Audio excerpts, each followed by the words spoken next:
Good evening and welcome very, very much to Conversations, where I am indeed very pleased to welcome once again to the program Louis Kelso. And Mr. Kelso is, in the minds of many, the economist. He's defining a new economics that has incredible implications in terms of the American, Western, and world economies. And Louis Kelso, once again, welcome very, very much to Conversations indeed. Pleasure to be here, Harold. We've entitled the program The Economics of Reality, and you had entitled your book, Two-Factor Theory, The Economics of Reality.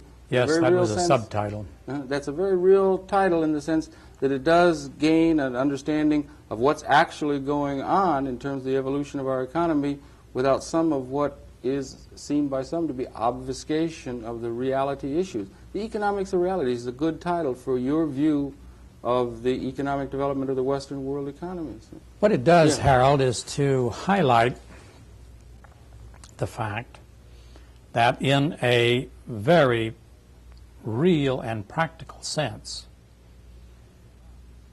economics as a valid discipline hasn't begun yet. We've only had 200-300 years of economic history, but the fact of the matter is that until our work came onto the scene, all of the schools of economics, past and present, operated on the wrong facts. Many people still do have the wrong facts in the mind as they think of these things. Huh? Well, believe it or not, it is the concept of economists, as I say, past and present, that there's only one way to legitimately earn income. Now, we don't change that area terribly much. We simply say there are two. That's 100% more than one, right? Yeah. Well, whatever the percentage is, it is so great that there is no resemblance between one-factor economics and the economics of reality, which I will call two-factor economics. The conventional wisdom, that scoffing term for people who pretend to be wise and are wrong, holds that the only legitimate way for individuals to acquire income is through the employment of their labor power, the powers of their bodies and minds, and including, of course, experience, acquired wisdom, talents, genius, whatever the human being as such can do. It's our position that not only can one earn income that way, and by the way, it means the same thing if you say one can engage in the production of goods and services that way, because that's what earning income is all about. It's our position that one can and does earn income through his privately owned capital. Some do, very few, but many more could and ought. Anyone can, yes. By capital, we mean, of course, land, structures, machines, certain intangibles that are given by law or custom, the property characteristics of tangible property. A good example is a patent, for example, or the concept of a firm that has a name well known to the public, to which the public reacts in a way that is important business-wise, is an intangible, but can be very valuable. Absolutely. And it's very valuable for the owners of it if they know how to use it. Since most of the assets in the American economy, and this is increasingly true around the world, are owned by corporations, the form that that ownership of capital takes is the ownership of stock. Right at the outset, perhaps I should dispel an illusion that will bother some of our listeners. The British common law, upon which the American common law is based, and really from the Roman law on down, there's no really great difference in this, defines producer goods. Now we're talking about capital goods. Consumer goods are goods and services that you use or eat personally. Right, all right. Producer goods are goods intended to produce goods and services. Right, okay. As a steel mill is a producer good. Yeah. The common law defines property in producer goods as a bundle of rights, including the right to possess, to use, to lease, to subdivide, even to destroy if you want to, and to receive all that the thing owned produces. Okay. And there are some terribly interesting cases in the United States Supreme Court on that some years back when property was much more respected than it is today. Today, the typical owner, by typical owner I will say a stockholder, we're now talking about the relationship of the stockholder to the assets which underlie his stock. And in a certain sense embody a good deal of the technology that would be included within the corporation. But that's another point. The stockholder, on the average, receives about 1/12 of the income that the assets that he beneficially owns produces. In real terms. In real terms. And the reason for it is there's no mystery about it.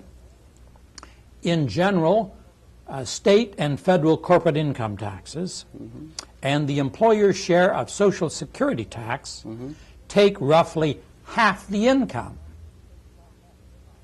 So you've lost half your property if you're a capital owner. The wages of the property.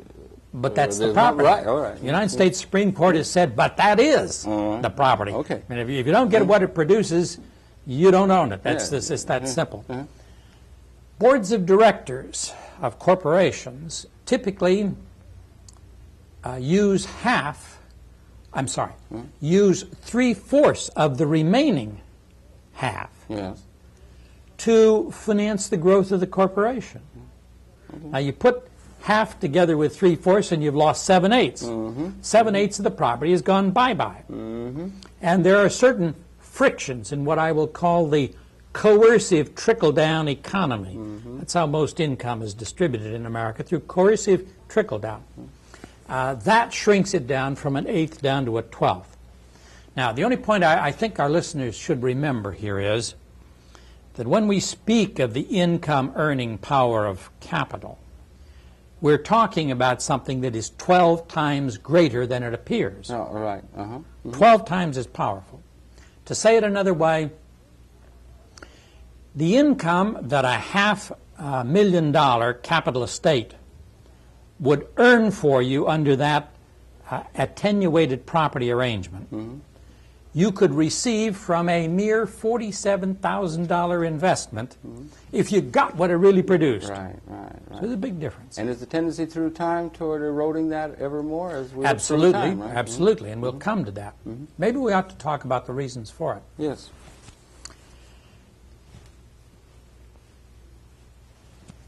The ownership of capital in the American economy was estimated by Benjamin Franklin in colonial days to be in the top 5% of the population. It was an agrarian economy. Land was overwhelmingly the dominant form of capital. The structures were trivial and weak and not very valuable. It could be quickly rebuilt.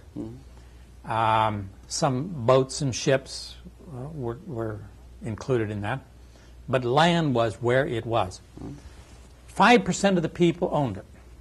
Interestingly enough, in the last half century, a series of studies have been made on it. Not studies connected with each other, but a succession of studies of the same phenomena. And those studies all show that all the capital ownership of any income significance is still in the top 5% of the wealth holders. Amazing. It's remarkable. I estimate that there was a bump in from 1862 for about 35 years. Homestead Act. Resulting from the Homestead Acts. Was the policy that President Lincoln was elected on. It was a policy of parceling out federally owned land that wasn't otherwise being used in very limited acreages, usually 160 acres, sometimes more. And it was connected with the individuals living on the land and building on it and cultivating it and using it in production, in other words. But it was a deliberate policy to get capital ownership into the American people. It ceased with the closing of the frontier. It's never been repeated, and it never existed except in the land area. Not the industrial structures, the Not plant the industrial structures, no. Now, thus what I have said is that the ownership of the second factor of production, because what I've done is to say the ownership of capital by an individual is a way of earning income. He is a capital worker, in the same sense that a labor worker is a labor worker. He works through his labor power, which he owns in a free society. In a slave society he doesn't, of course. And the capital owner, if he got the wages of his capital fully, would be a full-fledged capital worker and would engage in production in the same way that the labor worker does. And by worker, we mean worker at all levels of the economy, from chairman of the board of a major bank on through to the person who wields a wheelbarrow. It's labor in all aspects of its input. This has nothing to do with job classification or with management versus sub-management or anything. We're talking about ways in which people, human beings, citizens, as defined in the United States Constitution, ways in which citizens engage or can engage in production. Yes. Now, I'd like to turn to the first chart that we have brought with us, which is a terribly interesting chart. There's more there than meets the eye. It runs from 1776, of course, the American political revolution. But strangely enough, this is one of the most mystical coincidences in history. That is the date of the beginning of the Industrial Revolution, as most historians date it.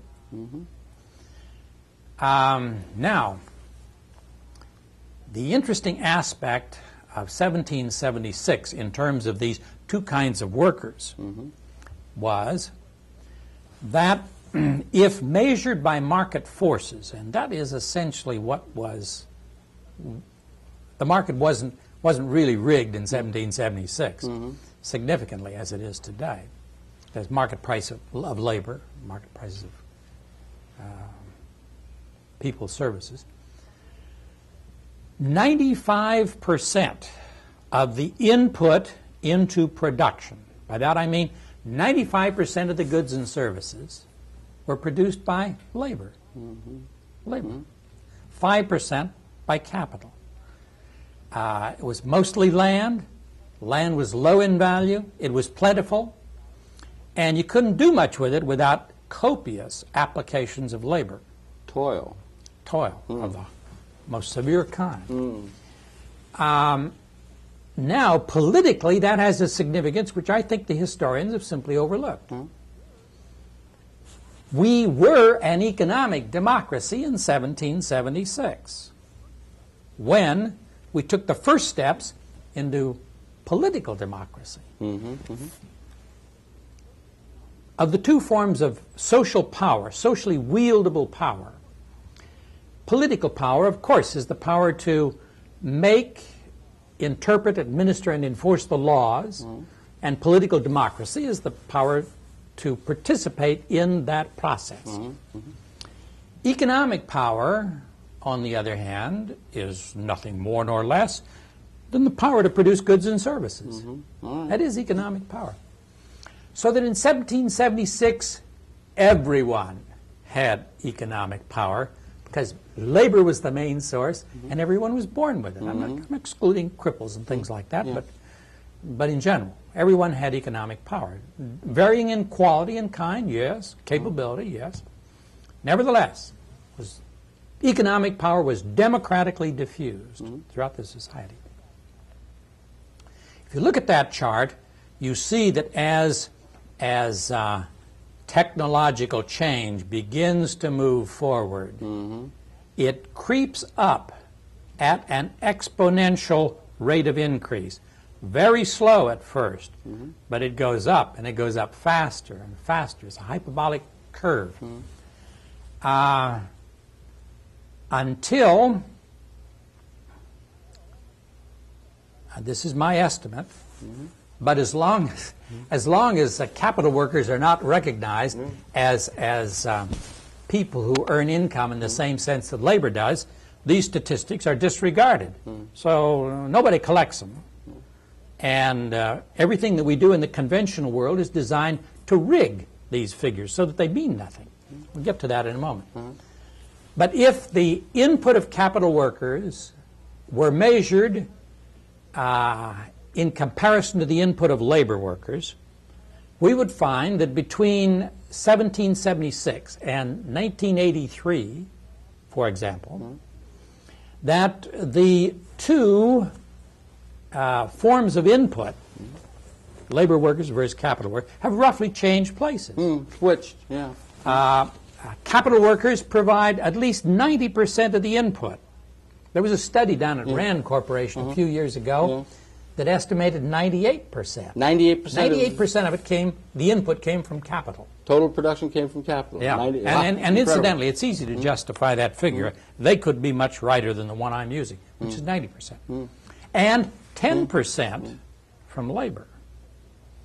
Now, look at the mess we've gotten into. That's right. Look at the mess we've gotten into. If this is accurate, and so help me, Hannah, it's accurate, we have the great bulk of the people, 95% of them, providing a mere 10% of the productive input. In real terms. In real terms. And remember, Adam Smith said, there's only one way to earn income. Produce something. Right. If you want more, produce more. So this is a beautiful mess. Even, well, it's as bad. Maybe it doesn't look as bad at first, but eventually it is. And you have a mere 5% of the people who own all the productive capital providing 90% of the productive input. In actual terms, in real terms. In real terms. Now, how do we do it? How do we do it? Well, we do it by distortions that are gradually destroying us. In 1930, and particularly beginning in 1932, we embarked on a program which was later called the War on Poverty, but this is what Roosevelt was really talking about. A war on poverty, which meant a war on the effects of poverty, not on poverty, war on the effects of poverty. People couldn't earn enough income. We subsidized their income. We gave them income. Aid to families with dependent children, food stamps, and 1,500 other things. They couldn't buy houses. We subsidized housing. With public housing, privately subsidized housing. They couldn't pay their doctor bills. We subsidized the doctor bills. How can we ameliorate the effects of poverty? Poverty, exactly. They couldn't educate their children. We subsidized the education of their children. And we, though it was unofficially true before 1946, in 1946, we officially adopted the one-factor economic policy. Congress got together and said, we want to leave no doubt about this subject. There is only one way to earn income. The policy of the United States is to promote prosperity through full labor worker employment. The Employment Act of 1946. Employment Act of 1946. Now, pursuant to the War on Poverty and to the Employment Act of 1946, and using the tools of coercive trickle-down. Those are primarily implemented by labor under the policy of the National Labor Relations Act and all the other labor apparatus, under which labor simply makes an assault on the market value of labor power. They demand more and more pay for the same work. Or less. Or what's worse, they demand more and more pay for less work. So we've rigged the price of labor. We have used the coercive power of taxation to rip income away from people who earn it. In real terms, right? Absolutely. In real terms. 55% of the taxing power of the United States and of the state governments, income taxing power, is used for that purpose. Take it from those who earn it, give it to those who need it, and the percentage is going up. And we go into massive, massive, ever-deepening debt. Nationally and internationally. National, well, personal, local, state, national, international. Cosmic, yeah. All of that represents or is caused by attempts to make the economy work when the few are producing for the many. We're trying to hide the fact that when the few produce for the many become parasites. In real terms. In real terms. Economics of the reality. Now this has the most momentous implications under the American Constitution that you can imagine. But we've hidden that dimension.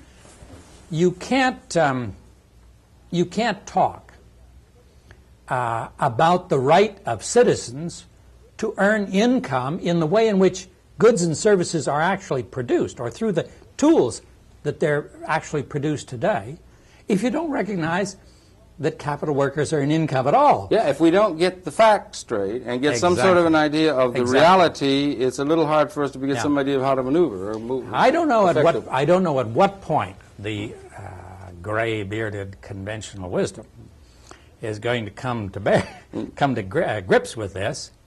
The fact of the matter is they're operating on a set of facts that is unreal. It has no relation to the world.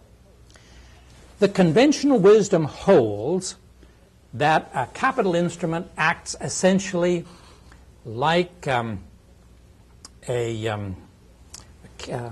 catalytic agent. Yes, right. A catalytic agent, or some kind of a magic device.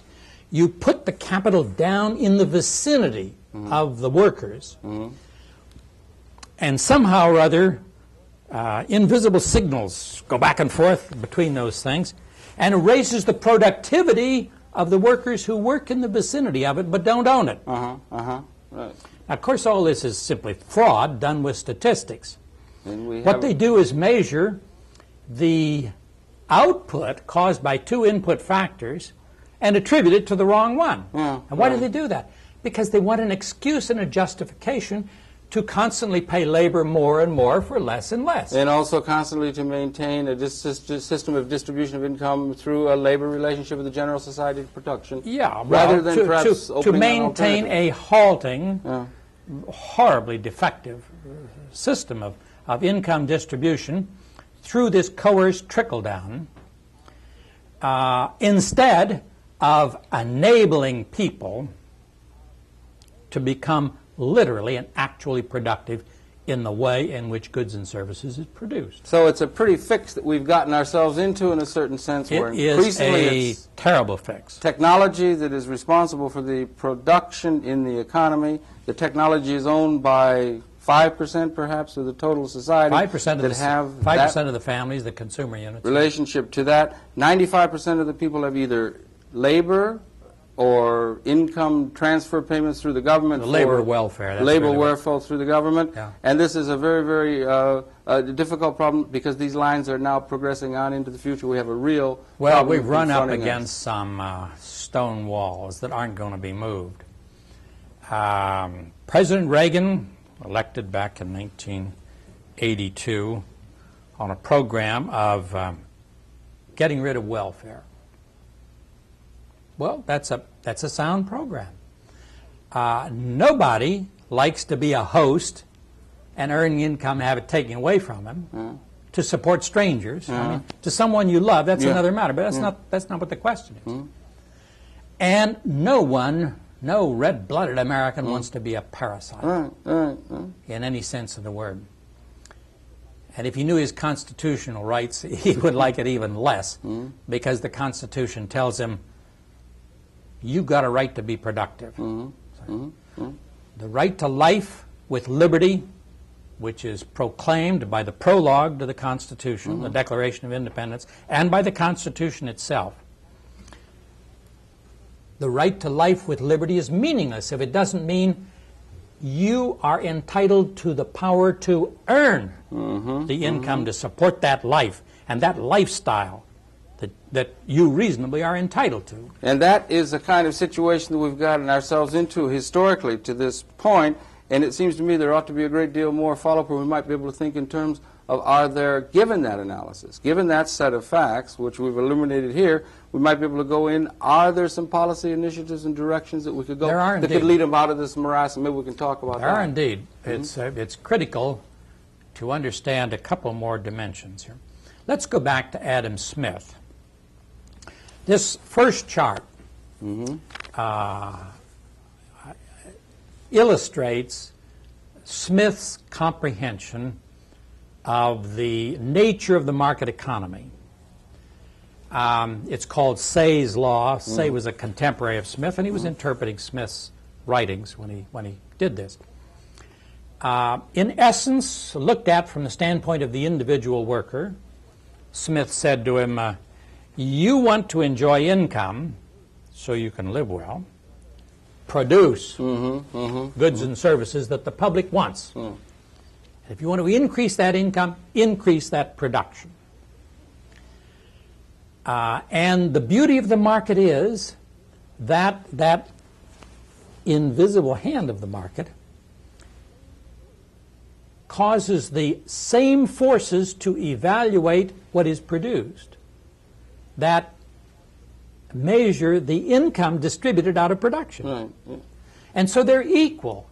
And so, said Smith, and even better Say, who articulated it somewhat in more detail,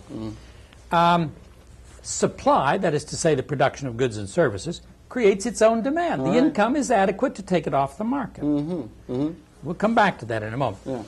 The composite is equally true. The second diagram simply shows that for the economy as a whole, the gross national product is a buildup of costs. That's how the figure is computed by the Government Statistical Bureau, Bureau of Labor Statistics. And the value of the goods and services produced the value of the goods and services produced is equal to the income distributed to all the participants in production. Remember, it still requires you to be a participant in production to legitimately get income. Now,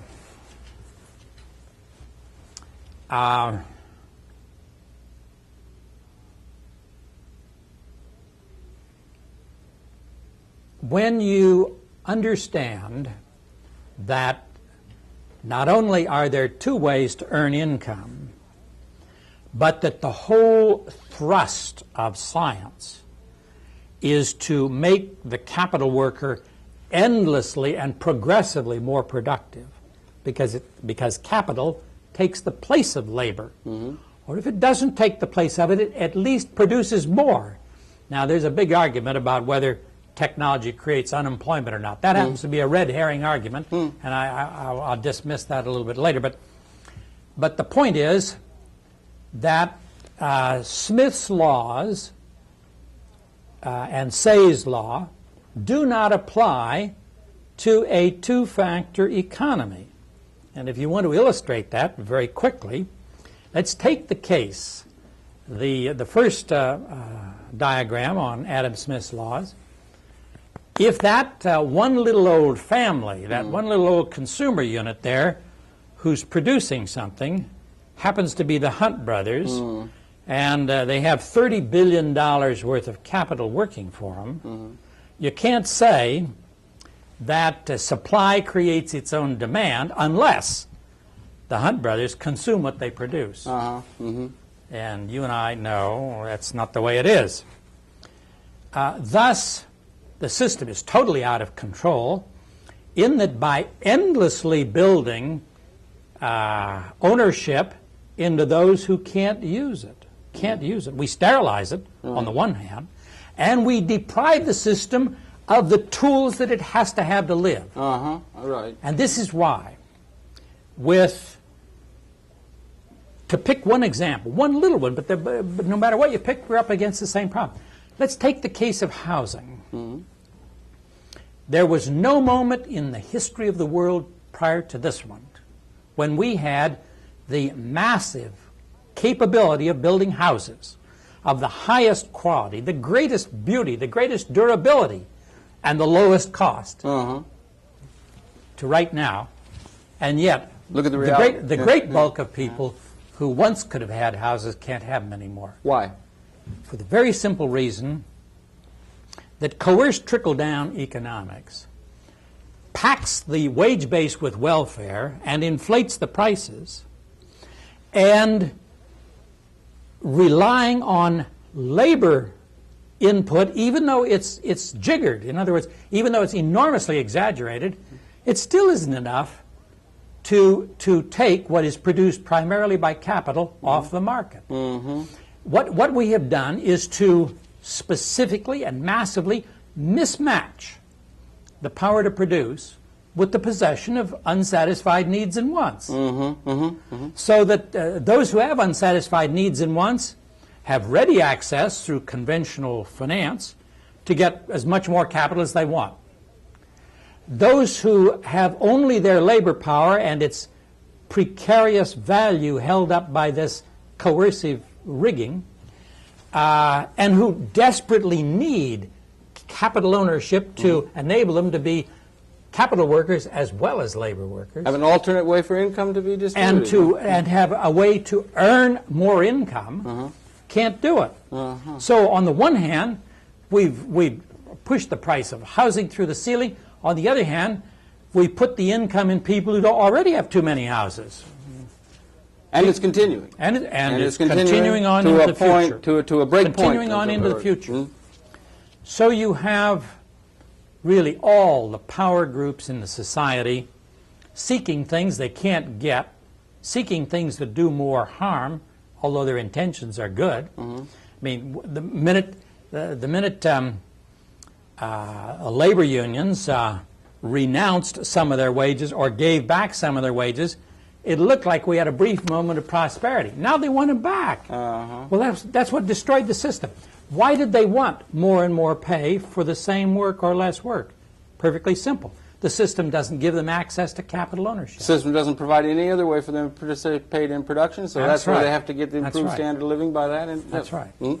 Could we not be thinking collectively in alternate ways of arranging these relationships and have an alternate way for income to be distributed? And the thing to examine when we do that is the world of finance. Finance was defined once by Simon Kuznets, one of the great deans of the American economists, who saw about half the picture but not the other half.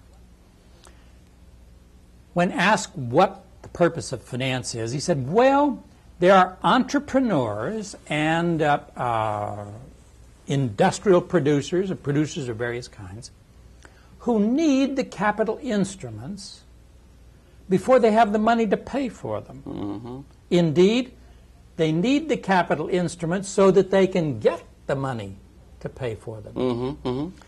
Now, if he had understood, which he did not, that every human being in the society is in that same posture, in a world in which technology is shifting the burden of production off labor workers onto capital workers, every man needs to have access to capital ownership so that he can buy capital and pay for it out of what the capital produces. The logic of business finance applied to the general society. Applied to human beings. Oh, right? to human beings? Yeah, all right, fine. Yeah. Now, what one factor economics throws out of the picture is the human scale. See? Our laws speak as though financing growth or production in itself is a sacred thing. And so we find our tax laws designed to give enormous write-offs and credits to producers who are owned by the few, who produce too much already. I mean, they produce more than they can consume, and they force on the society new and innovative ways to take it away from those who produce it and give it to those who need it. Yeah. It was a hell of a way to run the railroad, for one thing. Yeah. And furthermore, we're coming closer and closer and closer to a catastrophe. Particularly if the technology is increasingly responsible for production If we could back up, if we could forego technological advance, some two-bit country would plow us under in a hurry. In other words, you can't. You're locked into the advance of technology. I believe nature intended us to shift the burden of production off labor workers onto capital workers. Might free us up. Also intended us all to be capital workers, even though we're labor workers also. Yeah, to be capital workers as a way of having income distribution into the society. It might free us up for some artistic qualities and concerns that might be of a great all the exploration, order. all the life that lies outside of grubbing for a living. Yeah, earning a living in the economy. And that's quite a bit, or we've been beating down the wrong path. It's incredible how much attention people's lives have to have on just that years. question. Yeah, well, if you distort it, you know, the more difficult it becomes to earn a living, the more people focus on it. Yes, right. And that's natural. It's natural. Yeah. And given these realities that they ask us to live in terms of the established convention of wisdom, a lot of attention is focused on that inordinately now than perhaps at all, because there are not solutions that you have.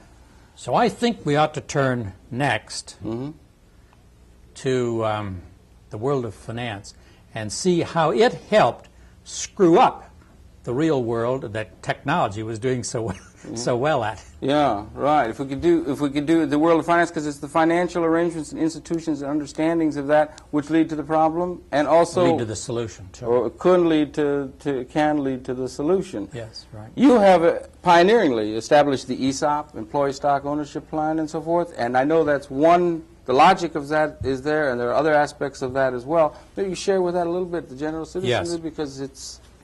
In a way, the proper point to begin is with the second book. The first book that Mortimer Adler and I did was the Capitalist Manifesto. Second one was a book called The New Capitalists. New Capitalists. In that book, among other things, we said, for the reasons which I have already identified here now, that if the U.S. economy continues to encourage and promote technological advance, which it must, and continues to distribute the resulting income, see which under Say's law goes to those who earn it, those who produce, we would ravage our currency with inflation, and we would turn over our markets to foreigners. Not because the foreigners are necessarily smarter than we are, but because they are, in general, about 10 or 15 years behind us on the road going in the wrong direction. Right. And, you know, the whole world, economics operates on differentials, margins. And what we were saying, of course, is what needs to be adjusted is the opportunity to produce, not the redistribution of income after it's produced. All right. By the way, ESOP, I think, Aesop's fables. Yeah. ESOP has that law worked out better than I think anyone else. Aesop said it all when he said, you can give meat to a tiger, but you can't take it away from him. Now that's why redistribution doesn't work in the American economy. In that second book, we took a hard look at why finance tends to make the rich ever richer and to keep the poor. And I define anyone without a viable capital estate as poor. That includes 95% of the population. It includes 99s and 95, 100%. Because that ownership is concentrating all the time. It's concentrating all the time. And here is the reason. We found out, but everyone knows this once you examine it, it just hadn't been examined, that credit to buy capital, the thing Kuznets was talking about, as the essence of finance. Credit to buy capital is made available to only to people who already own capital. Who don't need it. Well, relatively speaking, who don't need it. Right. And it is clinically denied with a snarl and a glance down the bridge of some banker's nose to those who need it.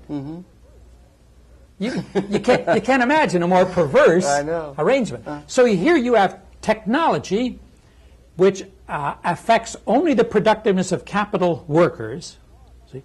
Technology doesn't make the... It's that fraud word which tries to pretend, productivity, tries to pretend that technology makes the worker more productive. It's a lie. It's a bunch of rubbish.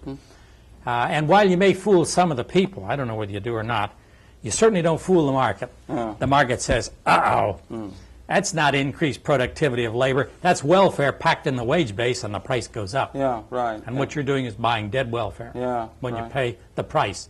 More and more for the same thing or less. So the logic would be to build ownership if we can, or access to credit. Logic, well, let's carry it one step further. Capital formation takes place on the logic of self-financing. That is to say, people buy capital instruments with the expectation that they will pay for themselves. They'd better. It'd be a bad business investment if they didn't. Well, from the very beginning, man's tool-making would have lowered his standard of living. And frankly, as you know, he was not able to afford it. He was living like an animal to begin with. Right out of the... Self-financement, or auto-financement, as the Germans call it, is the logic of capital acquisition. You buy capital if you think it will pay for itself in a reasonable period of time in operation, and the rule of thumb in general in business, except in the throes of a severe depression, which we're in and which we will never escape from until we change the economic policy, was 3 to 5 years. It's probably longer than that, more like 5 to 7 or 8 years today. Now, there is nevertheless a risk that it might not pay for itself, called the feasibility risk. In the whole of business, the handling of risk is done by commercial insurance. And this is the normal way. Ask any insurance man, he'll tell you we'd still be in the Stone Age if it weren't for commercial insurance. Because you couldn't build anything very valuable. And take the risk that one wipe out and you're finished forever. You spread that out. Spread over a wide base. But the most important business risk of all, because it determines whether labor workers can become capital workers in an industrialized society. In other words, it depends upon whether the constitutional rights of man to his life with liberty are going to be satisfied or not. That risk, that vital, horribly important risk, we have only used self-insurance. In other words, you start a new business, costs $1 million, a banker likes it, he likes the studies and all, he says, I'll finance it. He's not telling you he'll loan you $1 million. He's telling you he'll loan you 2/3 of $1 million, or maybe 3/4. The rest is self-insurance. Self-insurance is a crude, primitive, obsolete way of insuring the business risk of feasibility. Yeah, and then with that backed up with collateralization, which even, it'll just... Well, that is a form of self-insurance, right, sure. collateralization, Yeah, sure. mortgages and what have you. Yeah. Now, what's needed, obviously, is a reasonably modern way of risk management in finance. Mm-hmm. The risk needs to be commercially insured or broadly insured so that it doesn't constantly build capital ownership into the already rich where it is sterilized and is no use to the consumer economy and denies it to the poor who must firstly suffer. God knows the horror that this kind of stupid finance has inflicted on the world. It is so immeasurable that it's almost useless to talk about. Particularly frustrating, you can see alternatives that yes, of can course. be put in place as you worked out. Yeah. Now, the ESOP, the Employee Stock Ownership Plan, was the first tool that I invented. I actually invented it before the publication of the Capitalist Manifesto, simply because I'm revolted by the thought of putting forward an idea that can't be implemented. Yeah. I think as a form of chicanery. Oh, okay. The ESOP is a device, and there are hundreds and hundreds of them. There are actually thousands of things called ESOPs, but most of them are counterfeits.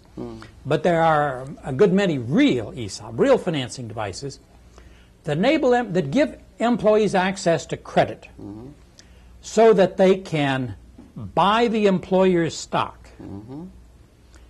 pay for it out of the assets that underlie that stock, Okay.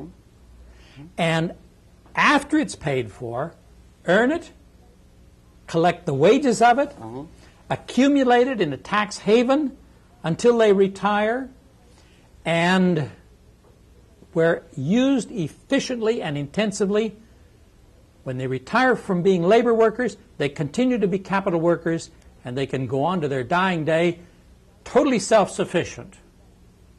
I'm speaking of the ideal case now, because we've got to use it more intensively than we do. Yes, right. But the object of the game is really lifetime employment. That's what the thing is all about. Right. From the time that you leave your family, get your education, you should begin to be, and thereafter forever be until your dying day, self-sufficient, needing no redistribution, no food stamps, no welfare, no charity, no social security, no pensions, no profit sharing, none of that stuff, which is largely designed to promote the stock market. They turn around and gamble in second-hand securities that have very little value to the individual because their yield is 5 or 6%, always below the rate of inflation, except when you're trying to control inflation with a severe depression. How long As they increasingly seem to do. Yeah, how long the American people are going to stand still for that, I think is one of the more interesting speculations. So we could begin to build an economic democracy to go along with the avowed and in real terms political democracy that we have. We need to have them working in tandem in order to have the country move into a really appropriate new kind of future that we can see. About a year ago, I gave some testimony before Senator Mark Hatfield's Senate Appropriations Committee. The title of it was The Right to be Productive. Yes. And what that does is marshal the constitutional law case for access to capital ownership. And of course, at the moment, the ESOP is the best way to do it. There are 7 other techniques built on the same logic. Some of them have been partially legislatively implemented. Most haven't. But what's needed, of course, is simply for Congress to say, let's abandon the outmoded and false economic policy that there's only one way to earn an income. Now, I testified very extensively before the Joint Economic Committee back in 1975 when Hubert Humphrey was chairman. Yes. And at the conclusion of that testimony, and in the annual report of the Joint Economic Committee, which comes out with the President's Economic Report in January of each year. In the Joint Economic Committee report in January of 1976, the committee recommended to the Congress that they change the economic policy to a two-factor policy. Marvelous. I mean, would be marvelous, except Congress never paid any attention. But it has been taken on and seen by people who can see the vision and the logic and the appropriateness of that, that it might be that we could consider collectively as a society a major policy direction or a major policy shift that would allow us to meet some of the major economic problems individually, in an industrial corporate sense, and collectively, and that the kernel of that would be the economics two-factor theory or the economics of reality that you've been putting forward. The reason economics doesn't work is that it starts from the wrong facts. From there on, it is terribly easy to cure it. About a month ago, some of the world's most highly respected economists met on David Rockefeller's estate up in New York, Pocantico. And they shook their heads and they said, none of the economic theories around the world are working. None. We must set out to find out why. And the Nobel Foundation and the Rockefeller Brothers Fund, or one of the Rockefeller Foundations, indicated that they would back it. And now these fine gentlemen are going to set off on a great economic boondoggle, and whatever the appropriated funds are, they won't find the answer before they've used those. But they're looking for that other little fact. Well, isn't it good that they're doing that? That there's initiative being taken toward the idea of trying to understand in a broad... I think it's kind of pitiful that you have to do it. I did it 20 years ago. Right, what the hell are they talking about? Why don't they just call you in and put you... or why doesn't somebody step up and say, here, gentlemen, is the answer. Right. Give me half the $3 million, you take the rest, and we'll save all that boring reading and stuff. Yeah, right. Well, it is encouraging that there, I mean, it is encouraging, in fact, if we look at that, as we look through the conundrums that are confronting us all, as we look at these, that there are solutions, given a certain analysis, given a certain perspective. It's more than that. These solutions are working. They're working now. We're buying some of the very large corporations in the U.S. economy for their employees. Yeah, it's beginning to happen right now without a big policy statement on the part of Congress. There could be a change of the Full Employment or the Employment Act of 1946. You at one time had thought a Production Act, Full Production Act of yes. Well, you call it anything you want. Yeah. What it needs is a recognition that we should deliberately begin to broaden the capital ownership base. We should do it consistently with the laws of property, with the constitutional safeguards, but not just the constitutional safeguards of property, but also the constitutional safeguards of the rights of man. We talk about human rights. The right to be productive is the #1 human right. If there's one more important than that, is simply the right not to be killed. Yeah, right. On the spot. Yeah, that's right. And that we could have that kind of a direction toward which we're going is one, and despite the fact that these, let's say in a certain sense, legislative initiatives to change the basic policy structure, to have a generally accepted notion that there could be a dispersal of income, access to credit in order to purchase capital instruments that will pay for themselves, applying the business logic, finance to the general citizenry as a method of income distribution, which could also provide for greater capital formation. I've worked out the details. You've got the details and worked out. It's terribly simple. Right. Yeah. Simply use the Federal Reserve Bank to monetize each transaction determined by the same expertise that determines it today. Firstly, management, secondly, banks. That it's feasible, but with no risk in the Federal Reserve Bank at all. All they do is monetize the transaction. As our last diagram there indicates,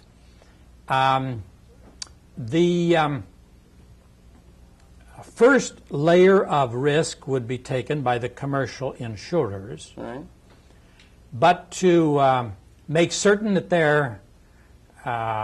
that they feel safe and comfortable, and that they will be backed up, there needs to be one new institution, the Capital Diffusion Reinsurance Corporation, a government corporation that insurance companies could lay off part or all the risk if they want to. And of course, when you lay off risk, you lay off premiums, so you don't do that unless you think you can't make money at it. I guess the most momentous question you can ask about that risk is, why would the federal government do a thing like that?